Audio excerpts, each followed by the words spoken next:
우리 온라인으로 보고 계시는 분들, 가족분들하고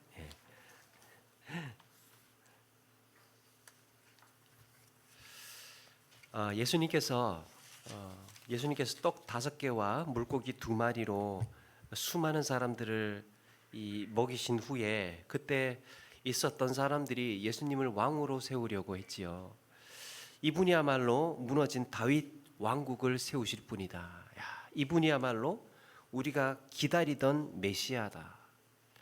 사람들 모두가 그렇게 술렁이면서 예수님을 왕으로 떠받들기 위해서 들썩이고 있을 때 예수님은 즉시 그 자리를 떠나십니다. 또 제자들도 재촉을 해서 배에 태우고는 바다 건너편으로 가게 하시고 예수님 자신도 서둘러서 그들을 흩어보내시고 홀로 기도의 자리로 나아갑니다. 예수님은 세상을 이 다스리는 왕으로 오신 게 아니라 인간의 죄를 대신해서 속죄의 제물이 되기 위해서 오셨기 때문에 이렇게 왕으로 세우려고 했던 사람들의 뜻을 들을 수가 없었습니다. 오히려 십자가의 길을 가시기 위해 집중하셨고 기도의 때를 놓치지 않으셨습니다. 예수님이 보여주시려 했던 구원은 떡과 생선으로 이 땅에서 먹고 살 길을 열어주시기 위한 이런 정도가 아니라 구원에 대한 전혀 다른 스케일을 말씀하고 있습니다. 그게 오늘 말씀이에요. 오병이어의 말씀에 이어서 물 위를 걸으신 예수님이 소개되고 있는 이유는 성경에서 우리에게 말씀하고 있는 구원이란 어떤 것인지를 가르쳐 주시기 위한 겁니다. 그렇다면 우리에게 구원받은 자의 삶은 어떠해야 한다는 말인가? 함께 나누어 보도록 하겠습니다. 예수님과 헤어진 제자들은 배를 타고 바다 건너편으로 가게 되지요. 그런데 육지와 멀리 떨어진 바다 한가운데쯤에 이르렀을 때에 바람이 거스름으로 반대편으로 내가 가고자 하는 길 반대편으로 바람이 불고 있다는 거죠. 그래서 배가 한치도 못 나가고 있을 때 그들은 고욕을 치르고 있었습니다. 아마도 오병이어의 기적이 있고 저녁때가 되어서 출발했다면 지금 이 시각이 밤 4경이라고 했으니까 이들은 아주 오랜 시간 동안 바람과 사투를 벌이고 있었습니다. 밤 4경은 로마 시간으로 새벽 3시에서 6시까지를 말합니다. 그러니까 이들은 거의 밤이 새도록 고생을 하고 있었던 거예요. 그렇게 기진맥진 진땀을 빼면서 바람과 싸우고 있는데 바다 한가운데에서 그 새벽에 누군가가 물 위를 걸어오고 있습니다. 아니, 여기는 분명히 바다인데, 바다면 배를 타야 갈 수 있는데 어떻게 물 위를 걸어서 다가오는 존재, 이 도무지 이해할 수가 없었습니다. 유령이라고밖에 생각할 수가 없었습니다.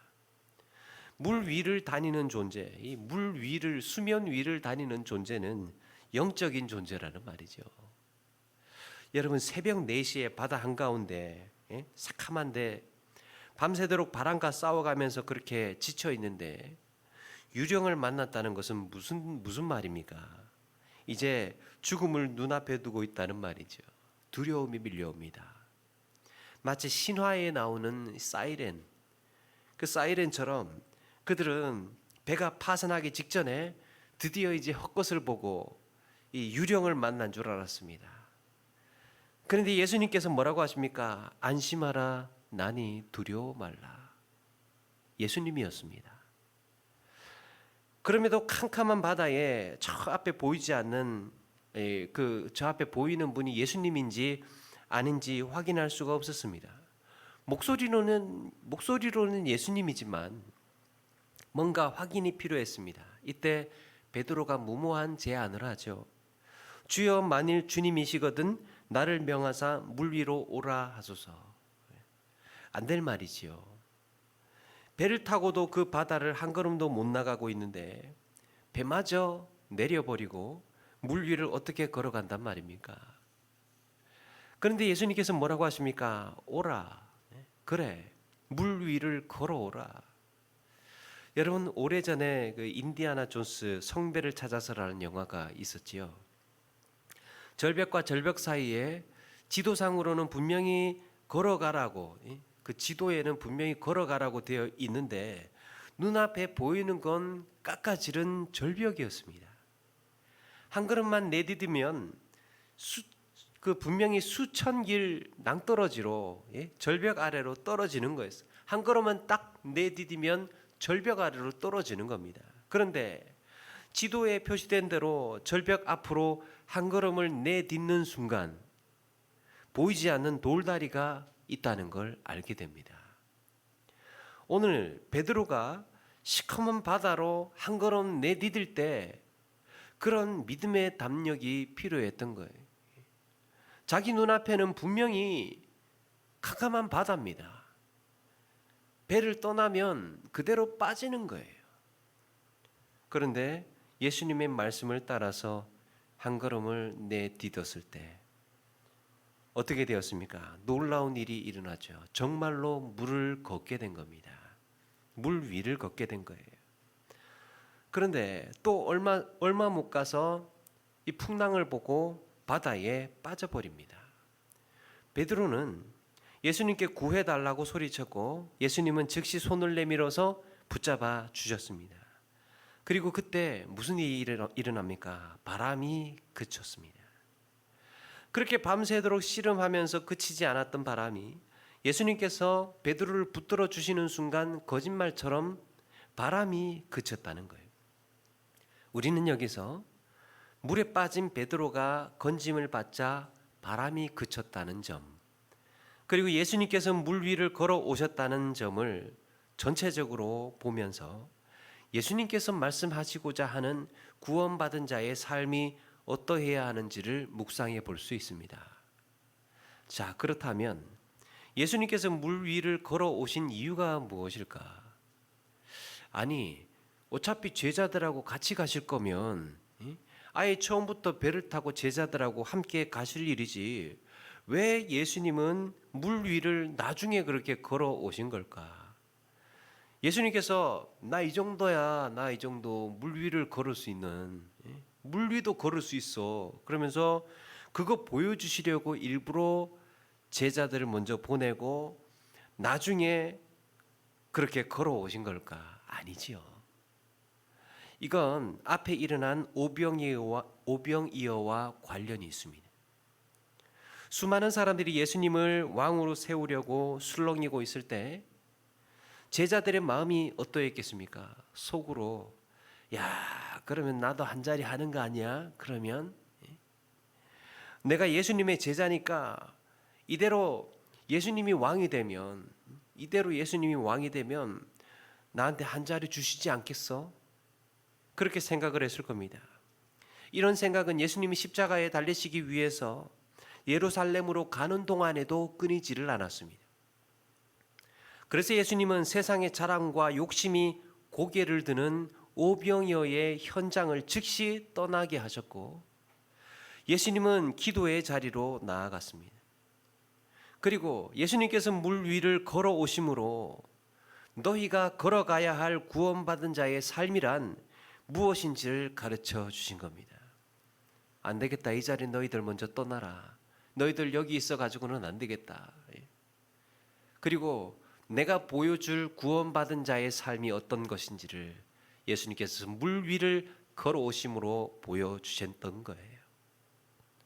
여러분, 성경에 그 물길을 걸었던 사건들이 이제 몇 군데 등장을 하는데요. 먼저 구약 성경에 이 가장 대표적으로 애굽의 군대가 추격을 해오고 있을 때 이 홍해가 갈라져서 그 사이를 건너는 일이 있었죠. 물 사이를 건너는. 광야에서 뜨거운 태양을 피해서 구름 아래에서 또 행진하기도 했습니다. 그것도 물 아래를 건너는 거예요. 고린도전서 10장 1절 이하에 바울이 이렇게 얘기합니다. 우리 조상들이 다 구름 아래에 있고 바다 가운데로 지나며 모세에게 속하여 다 구름과 바다, 구름과 바다에서 세례를 받고 그랬습니다. 세례가 무엇입니까? 세례는 죽었다가 살아났다는 증거죠. 물 아래로 들어가고 나옴으로 인하여서 살아났다는 증거. 그러니까 이 구름 아래에 있는 것도 물 아래를 지나는 거예요. 또 가나안 땅을 정복할 때 봄나마는 요단강이 갈라져서 그 길을 건너는 기적도 경험했습니다. 그리고 엘리사와 엘리야 역시 겉옷으로 요단강을 갈라서 그 물 요단강 사이를 건넌 적도 있었습니다. 그런데 신약에 와서는 오늘 예수님과 베드로가 물 위를 걷고 있습니다. 자, 이때 공통점이 있습니다. 공통점은 모두가 하나님의 구원 역사를 보여주고 있는 거예요. 그런 점에서 오늘 베드로 역시 물에 빠졌을 때 구원을 받았습니다. 구원과 관련된 문맥입니다. 그런데 이렇게 구약과 신약의 이 물길을 걷는 데에는 차이가 있습니다. 구약과 신약의 차이. 자, 구약 시대에는 모두가 물 아래를 걷는 기적을 경험합니다. 그런데 신약에 와서는 물 위를 걷는 기적입니다. 여기에 중요한 포인트가 하나 있습니다. 구약 시대에 물 아래를 걷는 기적은 모두가 하나님의 강권적인 역사로 일어난 거예요. 하나님의 일방적인 혹은 하나님의 강권적인 역사로 인해서 물이 갈라졌던 겁니다. 다시 말해서 그 물을 건넌 사람들 가운데는 다소 믿음이 없는 사람이거나 믿음이 약한 사람들이라 할지라도 하나님께서 그 백성들을 구원해 주시기 위해서 물길을 열어주셨던 거예요. 믿음이 좀 적어도 하나님의 구원 계획 속에 하나님께서 열어주시면 나아갈 수가 있었습니다. 구약 시대의 물 아래를 지날 때는 그 물 아래를 지나는 사람들의 믿음이 좀 약해도, 왜냐, 하나님께서 강권적인 역사로 물길을 터주셨으니까 지나갈 수는 있었던 거예요. 구약 시대의 기적은 오로지 이런 신적 능력에 의해서 걸었습니다. 그런데 오늘 말씀에 베드로는 물 아래가 아니라 물 위를 걷고 있습니다. 앞이 보이지 않는 새카만 바다 위에 아직도 풍랑이 심하게 이렇게 불어닥치고 있는데, 이 모든 두려움과 위험과 불안을 극복하고 상황은 달라진 것이 하나도 없지만 물도 갈라지지 않았어요. 그래서 상황은 달라진 것이 하나도 없지만 걸어갈 수 있었던 한 가지의 비결이 무엇입니까? 바로 믿음이라. 신약 시대에서 물길을 갈 수 있는, 물 위를 걸어갈 수 있는 하나의 조건은 바로 믿음입니다. 사랑하는 여러분, 아마도 하나님은 이제 다시 홍해를 갈라지게 하시거나 또 요단강을 갈라지게 하시는 기적은 보여주시지 않을 겁니다. 이제는 하나님께서 다시 물을 갈라지는 역사라든지 홍해 갈라지게 하는 역사 보여주실 필요가, 그렇게 일으키실 필요가 있다면 또 일어날지 모를까? 이제는 보여주시지 않을 겁니다. 대신에 그 가로막혀 있는 길을 걸어갈 수 있는 능력을 주셨는데 그게 바로 믿음이에요. 두려움 때문에 한 걸음도 내디딜 수 없는 절벽이나 어두운 바다 앞에서 주님은 우리에게 믿음으로 걸어가라고 말씀하고 있습니다. 안심하라 나니 두려워 말라. 네가 믿느냐?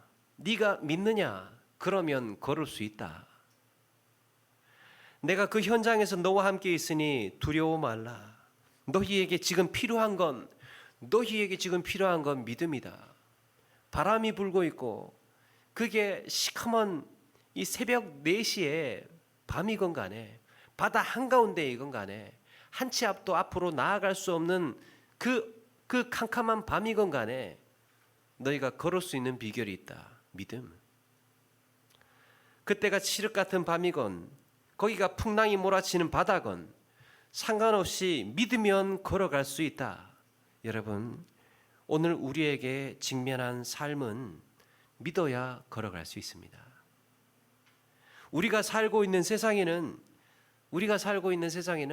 지금도 수많은 사람들이 굶어 죽어가고 있고 지구촌 이곳저곳에서 전쟁의 위험이 도사리고 있습니다. 당장 가까이에는 남과 북이 이렇게 총뿌리를 겨누고 있고 미국과 중국이 끊임없이 경제 전쟁을 하면서 대결하고 있고 저 아프리카 리비아에는 터키, 프랑스, 이집트 이런 나라들이 지금 대규모 군사력을 투사해서 서로에게 이권을 놓고 그렇게 긴장하고 있습니다. 중동은 말할 것도 없고 남중국해 주변 나라들이 중국과 대치하고 있습니다. 그래서 오늘 전쟁이 일어난다고 해도 이거는 전혀 이상할 것이 없는 그 전쟁 직전의 상황이 지금 세계 이곳저곳에서 퍼져 있습니다. 뿐만 아니라 당장 우리들한테는 실업 문제라든지 부동산 문제라든지 집 문제라든지 또 코로나19로 인해서 매일의 삶이 정말 그야말로 불안과 두려움으로 답답한 하루를 보내고 있습니다. 그런데 더 큰 문제는 우리의 믿음이 떨어져 가고 있다는 거예요. 마치 베드로가 풍랑을 보고 두려워서 물에 빠지고 있었던 것처럼 어쩌면 우리는 생활고라는 바다에 빠지고 전쟁의 두려움에 빠지고 바이러스라는 풍랑을 보고 코로나라는 바다에 빠져가고 있는 것입니다. 어쩌면 이 코로나 여러분 쉽게 사라지지 않을 겁니다. 그러나 주님은 우리에게 이 어둡고 불안하고 두려운 바다를 걸어갈 방법을 주셨습니다. 그게 믿음이에요. 여러분, 두려움과 믿음은 반비례 관계입니다. 두려움이 커질수록 믿음은 떨어지고 믿음이 강할수록 담대해질 겁니다. 그래서 의심은 두려움을 불러오고 믿음은 담대함을 갖게 합니다. 우리의 문제는 코로나를 주의하고 코로나를 조심하는 게 아니고 코로나를 두려워하고 있다는 거예요.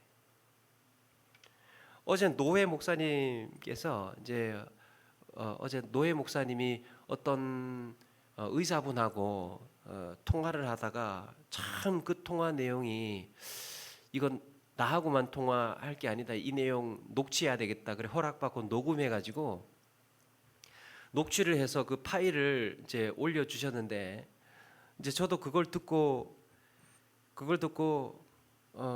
있다 보니까 야 이건 정말 오늘 말씀하고 너무나 이 적용이 딱 맞는 거다 생각을 해서 그 통화 내용이 한 파일이 한 15분 정도가 되는데요. 그 내용을 일일이 다 이제 돌려가면서 타이핑을 다 했습니다. 타이핑을 하니까 한 4-5장 정도 되더라고요. 그걸 읽고 또 읽었습니다.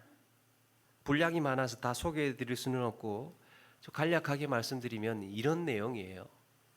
이 의사분도 이제 집사님인데 신실한 집사님인데 목사님한테 이야기를 하면서 참 통탄할 이 호소를 하고 있는 겁니다. 이분이 근무하는 병원이 코로나로 인해서 코로나로 한 400명 정도가 입원해 있는데 그 중에 300명이 교회 교인이랍니다.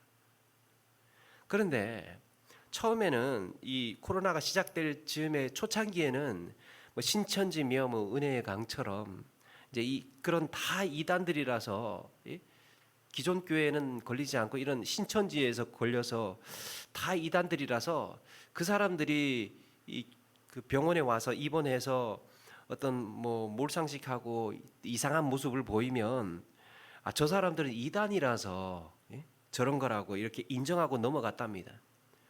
그런데 이제는 정통 교단이라고 하는 그 교인들이 입원을 하는데 의료진들이 요즘에 뭐라고 하느냐 하면 교회 사람들이 제일 진상이라고 그럽니다. 신천지보다 못하다는 거예요. 신천지보다. 신천지는 물론 이만희가 시켰겠지만 치료제 쓰라고 혈장을 다 제공하고 나갔다는 거예요. 자기 피를 다 뽑아주고 그렇게 나갔다는 거예요. 그런데 교회 사람들은 절대 안 준답니다. 교인들이 단체로 들어와서 병실에 있으면 권사님이 아이고 피 달라고 구걸하네, 피 달라고 구걸하네 그런답니다. 교회 다니는 사람들이 오히려 의료진들의 그 치료를 더 의심하고 자기들끼리 하는 말만 믿고 자기네들끼리 하는 말만 믿고 더 불안해하면서 코로나와 관련 없는 상관없는 그런 불평을 하고 영양제 맞춰달라 그러고 이불에 냄새 난다고 그러면서 가뜩이나 그 힘든 간호사들 더 힘들게 만들고 있다는 거예요. 교인들이. 그래서 심지어는 자기가 아끼는 의사 중에도 믿는 사람들이 있었는데 이런 일 겪으면서 다 이 믿는 의사들이 다 시험 들어가지고 교회를 다 떠났답니다. 아니 도대체 믿는 사람들이 왜 이렇게 더 불안하고 더 상식이 없는지 모르겠다면서 이 의사분이 그런 호소를 하고 있었습니다. 그러면서 하는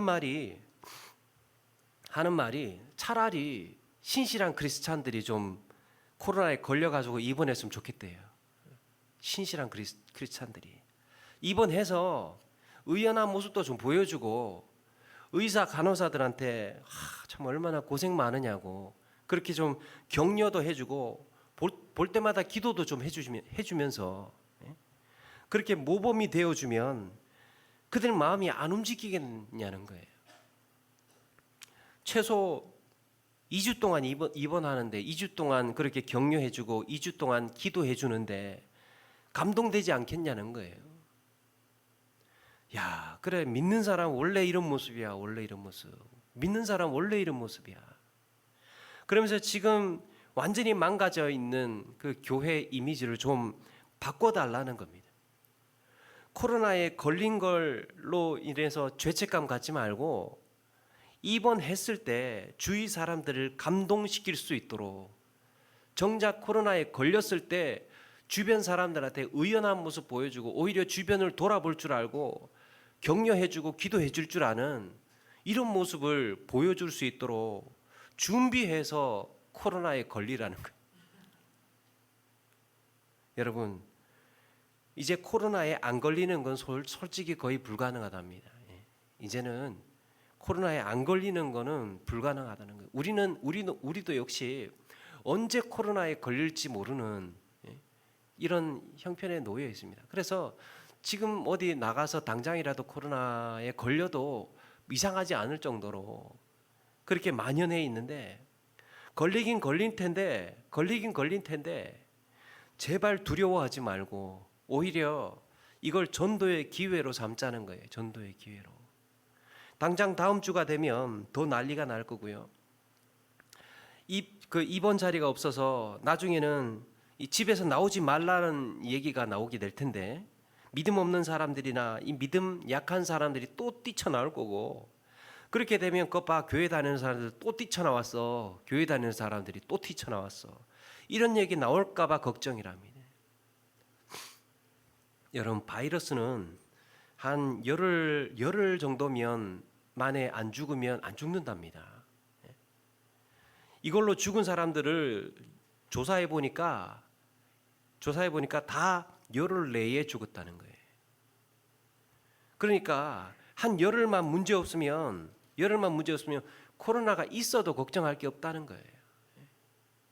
무증상으로 그냥 넘어가는 거예요. 무증상으로. 그러니까 각자가 지켜야 될 규칙 잘 지키면서 코로나는 무서워할 게 아니다.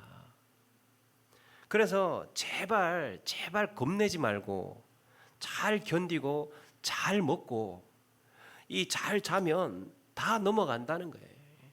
웬만하면 안 죽으니까 걱정하지 말라고.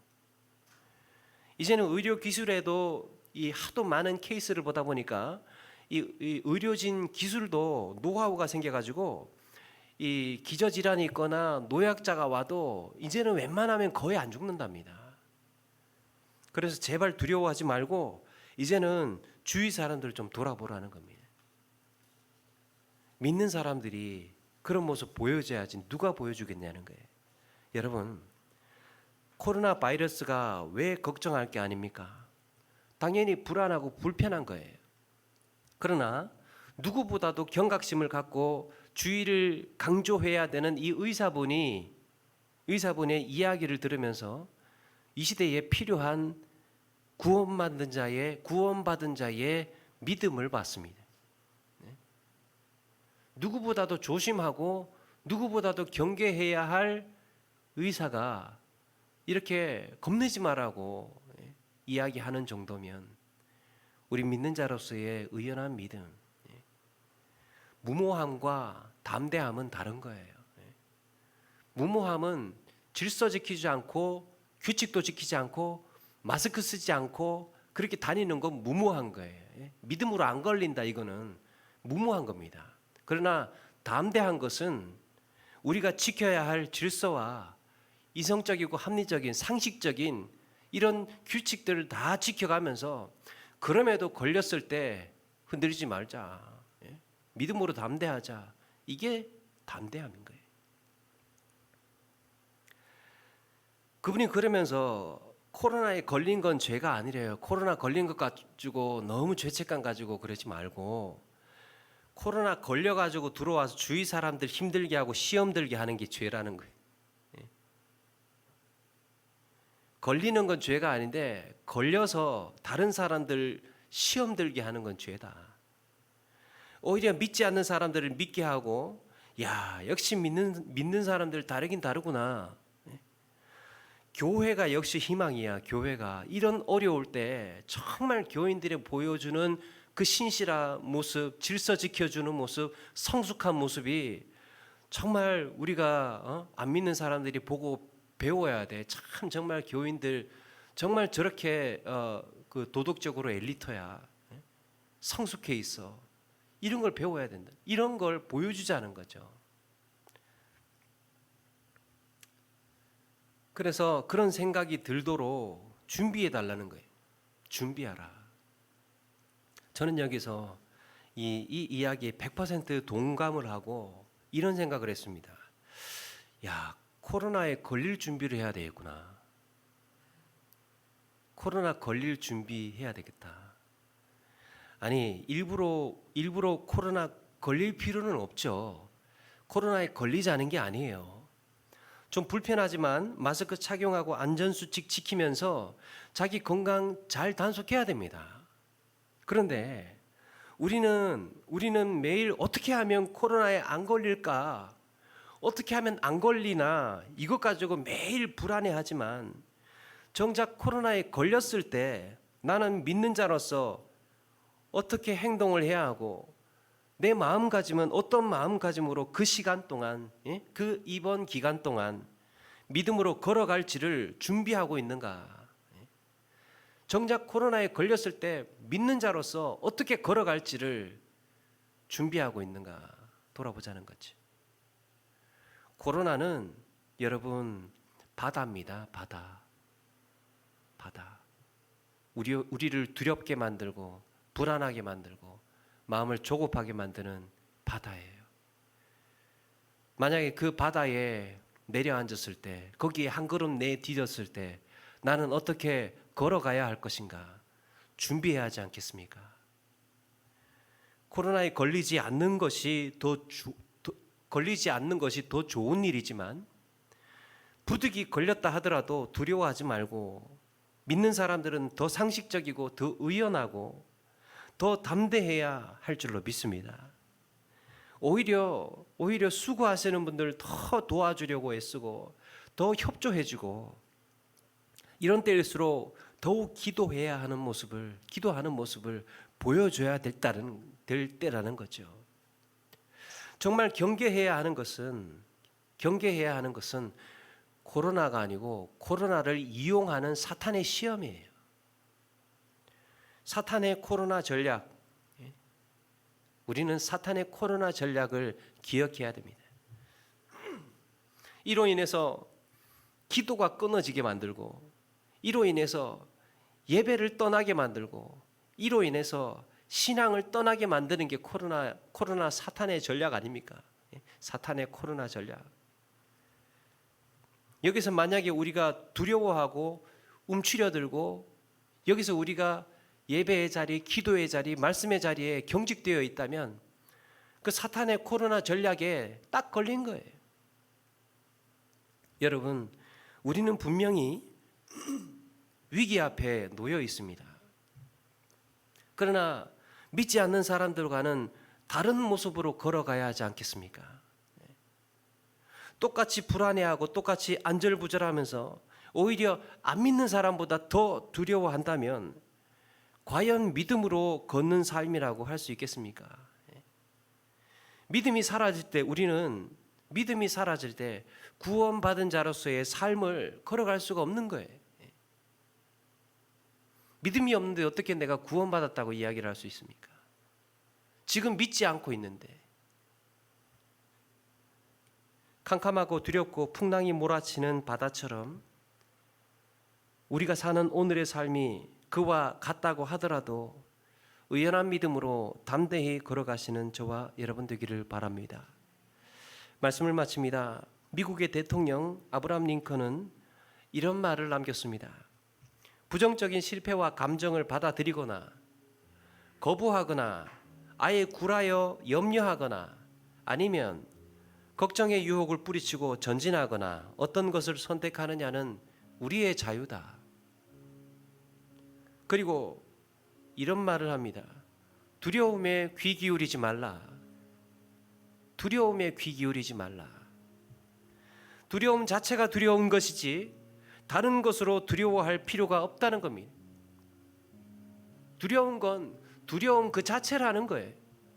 우리는 그 두려움 그 자체를 두려워하고 있는 거예요. 다른 상황은 그저 현실을 직시하고 현명하게 나아가면 되는 겁니다. 사랑하는 여러분, 인류 역사상 물 위를 걸었던 유일한 사람은 베드로였습니다. 그러나 이 다음에 우리 모두는 물 위를 걷게 될 겁니다. 바로 주님께서 다시 오시는 날 성경은 그들과 함께 구름 속으로 끌어올려 공중으로 주를 영접하게 하시리니 그리하여 우리가 항상 주와 함께 있으리라. 공중으로 끌어올려. 그저 물 위를 걷는 정도가 아니라 부활의 몸으로 이 땅에 매이지 않고 공중에서 주님을 영접할 날을 기대하며 사시는 우리 모두가 되기를 바랍니다. 바로 물 위를 걷는 믿음으로 불안하고 힘든 시절이지만 믿어야 걸어갈 수 있다는 것을 기억하시고, 믿어야 걸어갈 수 있다는 것을 기억하시고, 이 코로나와 같은 시련의 바다를 믿음으로 걸어가시는 저와 여러분 되기를 주님의 이름으로 축원합니다.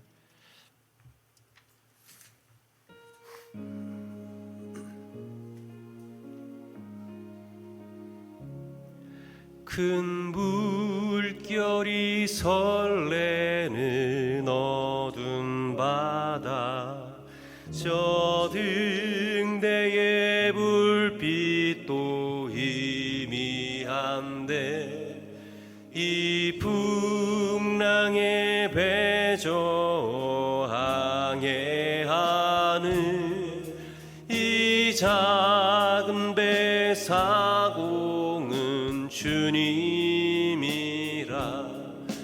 나 두려움 없네, 두려움 없도다. 주 예수님 늘 깨어 계시도다. 이 흉흉한 바다를 다 지나며 저 소망의 나라에 이르리라.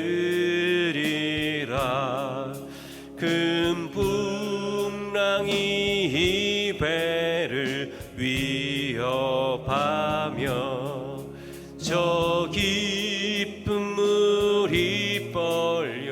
달려드나 이 바다의 노저 항해하는 이 작은 배 사공은 주님이라. 나 두려움 없네 두려움 없도다.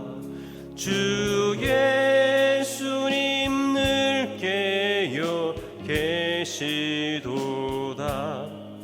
이 흉흉한 바다를 다 지나면 저 소망의 나라에 우리 3절 찬양하면서 준비한 예물 드리겠습니다.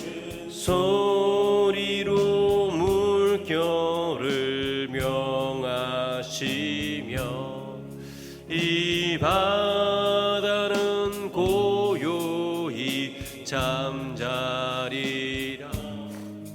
저 동역이 환하게 밝아올 때 나 주 함께 이 바다 건너가리. 나 두려움 없네 두려움 없도다. 주 예수님 늘 깨어 계시도다. 이 흉흉한 바다를 다 지나며 저 소망의 나라에 이르